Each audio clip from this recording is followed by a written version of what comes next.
Hi everyone, so today's video is going to be how to write intimate third-person narratives, also known as third-person limited. So the first thing that we need to do is define a term called psychic distance. This is a writing craft term that you may or may not have heard before. I will link my source for this information. It's my favorite resource. It's from the Itch of Writing, and here is the definition that they provide on their website.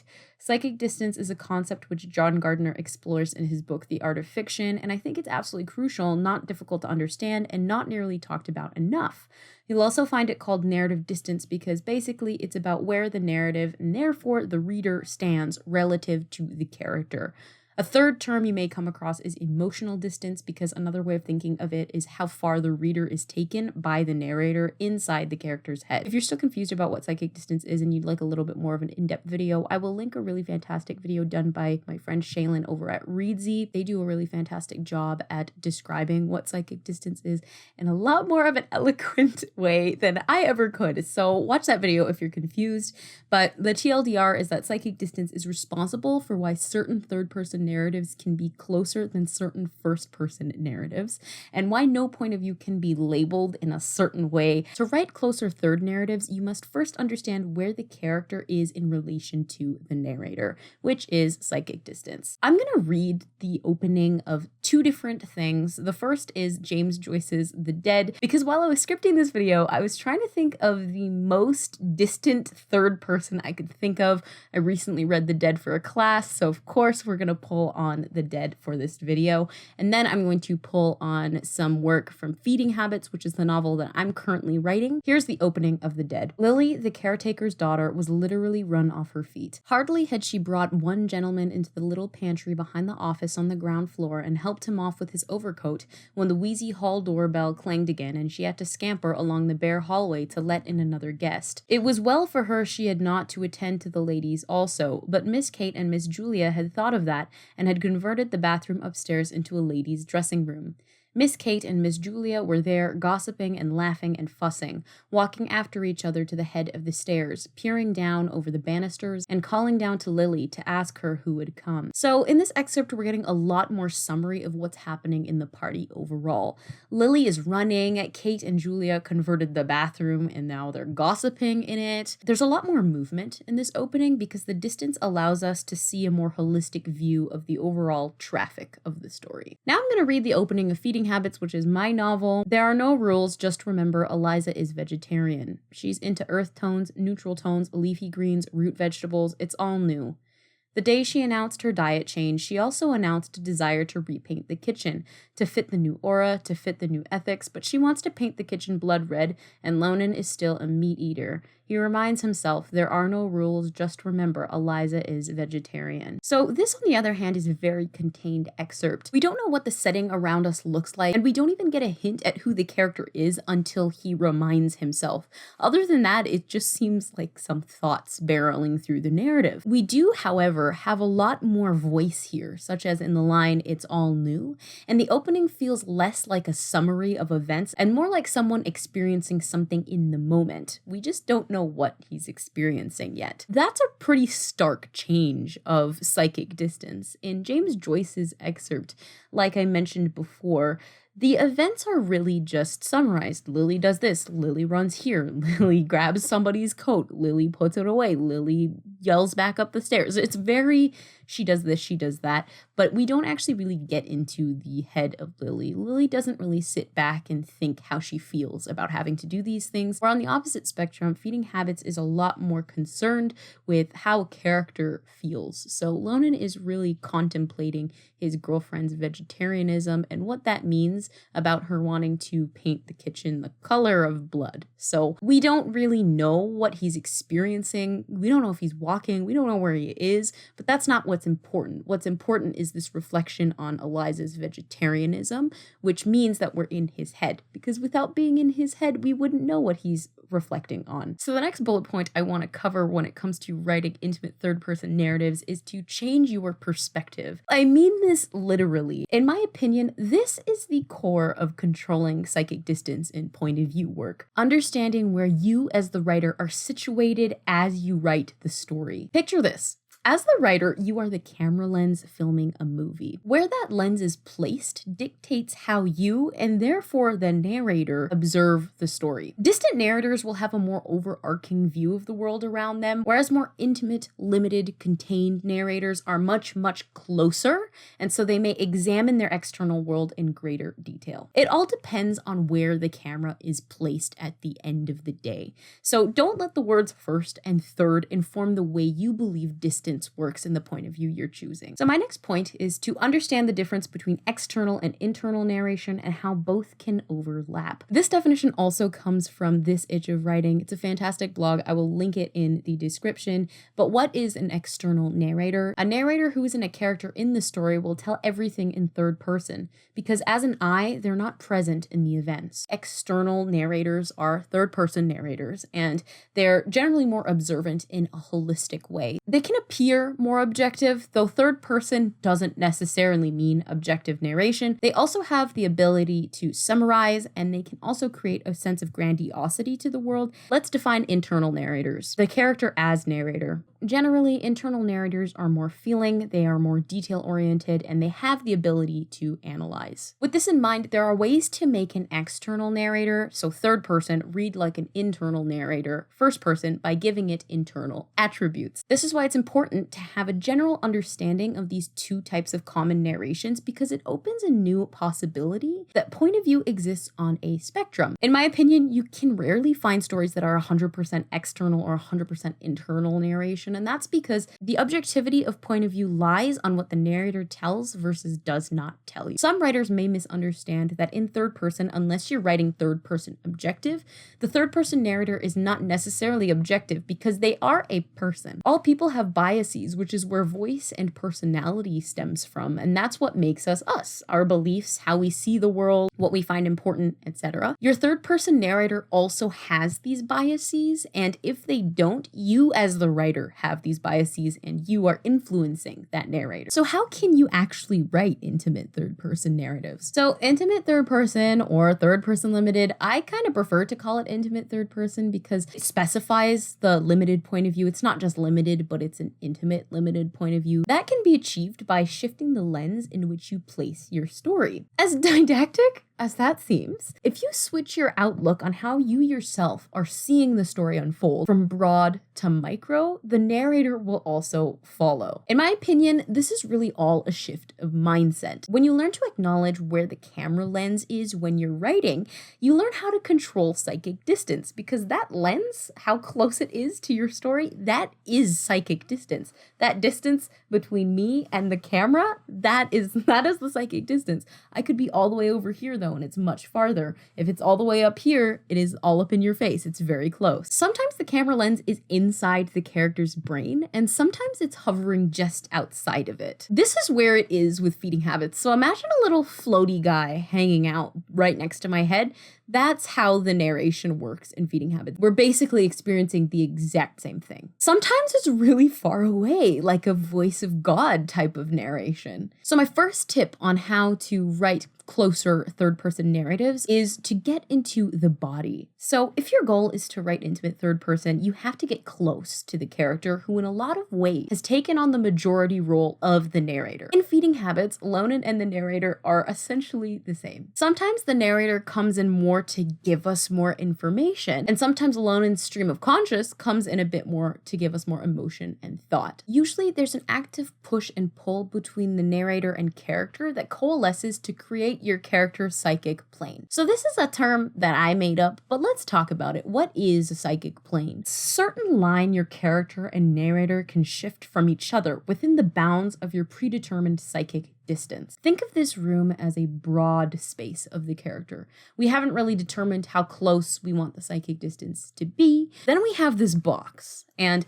this box signifies, oh, Rachel determined she wants the psychic distance to be close. So the entire room, we're not dealing with the entire room now. We're dealing with a box.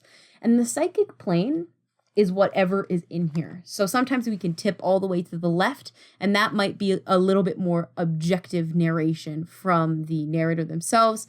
And on the right, it might be more stream of conscious from your character. Usually this is what I use most often when Lonan enters a dissociative state because he does suffer from dissociation. So in his psychic plane, if he's dissociating, he's not going to really have much of the narrator with him. He's gonna just have his stream of consciousness and it might not make any sense.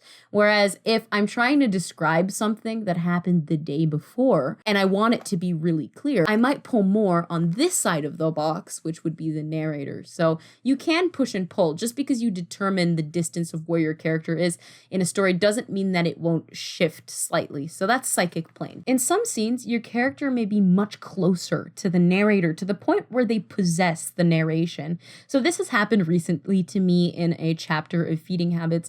Lonan kind of like overtook and started haunting the narration. So instead of there being a narrator there, it just started being overtaken by a voice. This would be peak intimacy in your narrative. And a fantastic way to showcase that to get closer in your narration is to occupy the body of your character / narrator, who are essentially the same person in this point in the psychic plane. But we're looking at the box, that would be right in the middle. So if the character and the narrator are working quite 50-50, you have it right there in the center. Whereas sometimes they might dip, one might have a little bit more space, one might have the other. You might never experience that in a narrative depending on what you want for the scene. So what does it mean to get into the body of your character narrator, who we're now going to just say character narrator with a dash in between?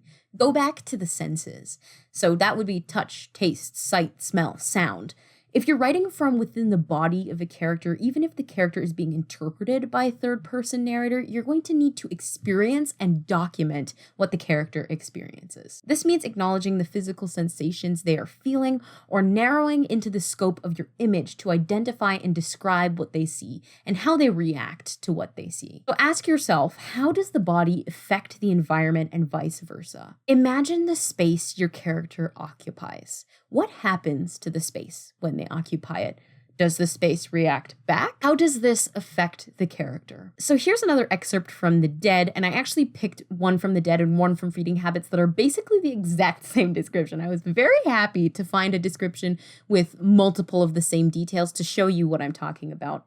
Here's an excerpt where Gabriel really doesn't actually feel impacted by the details in the environment, even though it's so brilliant and lively around him. We as readers don't get a sense that he's absorbed into the environment, which is why there's more emphasis on facts than how they affect him. The morning was still dark. A dull yellow light brooded over the houses and the river, and the sky seemed to be descending. It was slushy underfoot. Only streaks and patches of snow lay on the roofs, on the parapets of the quay, and on the area railings. The lamps were still burning redly in the murky air, so the details here don't actually affect Gabriel himself, even though the narrator, who is limited to him, notices them. The closest the details affect Gabriel are when we get to the line slushy underfoot, but if the narrator and character were closer, we might get more of an indication as to how that makes Gabriel physically feel, such as slush soaked his boots. Joyce doesn't actually reflect on how this setting makes him feel, or how Gabriel's body even interacts with it, which makes his space in the environment feel distant. He's more just a vessel to look than he is a vessel to feel and experience. Now let's look at an excerpt from Feeding Habits, which describes something quite similar. Snow and slush dredge his jeans and the hem of his jacket. A street lamp filters him and the security guard in foamy yellow. His skin has numbed from sitting out in the cold too long, and in some places prickles with heat like the fritz of pine needles. Reeve is dissolved in the fresh spatter of snow that settles on the pavement. His fingers. The fur fringe of her hood is gone, the slick of her boots. The details in this excerpt are actually conveyed when the character feels them, and the way that they're described are linked in tandem with how the character feels. So snow and slush dredge his jeans. That means, so this particular section is following Harrison. That means Harrison is feeling snow and slush dredge into the fiber of his denim. A street lamp filters him and the security guard in foamy yellow.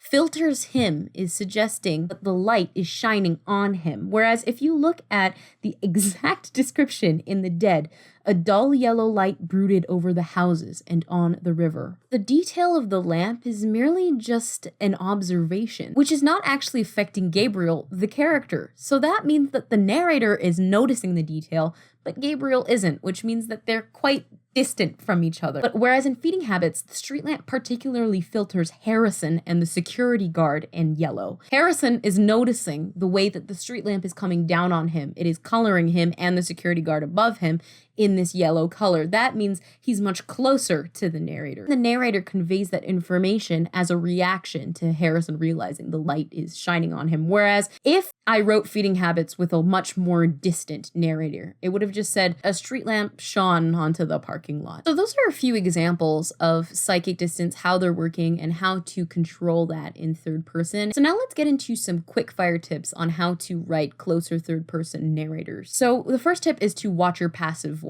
So passive voice, such as she was walking to the store versus she walked to the store, increase distance in the narrative because they remove immediacy. Passive voice filters, which we'll get to, they all create little gaps that over time can add a lot more distance than you intend to the piece. One here or there is really not a big deal, but if you're doing it in every single sentence, that is going to increase a lot more distance between the character and narrator. The next tip is to watch your ing verbs. So ing verbs tend to have a softer landing on the ear, which also means they lack immediacy. Verbs that aren't ing verbs can increase punch in a sentence and therefore increase immediacy. So instead of leaves fell from the trees glowing like lanterns, you could write leaves fell from the trees, glowed like lanterns. The latter, glowed, is a lot more active on the page, thus suggesting the narrator is actively observing the scene around them rather than passively experiencing it. Real quick, let's jump back to James Joyce's The Dead, the excerpt that I showed above. You can see there's a lot of passive voice and there are ing verbs in this passage, which does make a very distant narrative. The morning was still dark. The sky seemed to be descending. That's an ing verb. If this was more active, a little bit closer, a little less distant, it could have read, the sky descended. It was slushy underfoot. It was. Instead, something that's a little bit more closer, a little bit more visceral was slush-soaked Gabriel's boots would be more active and a lot closer to Gabriel's psyche. The lamps were still burning. That is also an example of both passive voice and ing verbs working together. The lamps burned in the murky air would be a lot more immediate, and it would also be a lot closer to Gabriel because Gabriel would be the one observing the lights burning in the air. So my next tip is to create a language environment. So this is a phrase I've talked about before. I will link my video on verbs on this. I discussed this in that video. I made it up, but other writers have a different way to refer to it. I know some of my profs call it language family. Other people call it different things. But a language environment is essentially a group of words that are tonally similar. For example, though Feeding Habits is written in third person, the third person is incredibly close because I infuse the narrative with my chosen language environment. Lonen's point of view tends to refer to water, fishing, hunting, and religious things. So I'll use all of those things. So for example, I'll use religious nouns, verbs. I'll use hunting verbs. Harrison's point of view, on the other hand, is very straightforward. It's a lot simpler. Food is a bigger part in his point of view, so I might use food verbs, for example, when I'm writing his work. So this is a great way to increase voice and increase intimacy in your point of view. And that's because often increased voice equals increased intimacy. So the next suggestion is to cut filters. A filter is a phrase such as I saw, I remembered, I felt. Just as the name suggests, it's filtering how the character is experiencing something. So even she saw, she remembered, she felt, which is third person. You actually don't need filters in third person if you're writing a limited point of view. So if the line is she remembered playing Parcheesi with her family, you could reestablish that line into a scene, and it can be really fast, such as once she played Parcheesi with her family. Anna made Nanaimo bars and Eric brought his boombox. Obviously, the second one is a lot more active and it feels a lot closer to the character because instead of saying she remembered, she recalled, something like that, we don't need to filter through the she remembered, but we can just experience it while also knowing it happened in the past. So more examples of removing filters would be she felt sad turns into the last time she cried was at a 6th grade Christmas pageant. Another example, he looked at a great blue heron who searched for an oncoming trout. You could change it to a great blue heron searched for an oncoming trout. So those are a few tips on how to write closer third person narratives, more intimate third person, how to basically write first person when writing third person, because sometimes you want the scope of third person or the sound of third person without sacrificing the intimacy that some first person narratives can actually bring you. If you have more questions or would like me to clarify anything in this video, please let me know in the comments. But for now, I will see you in another video. Bye.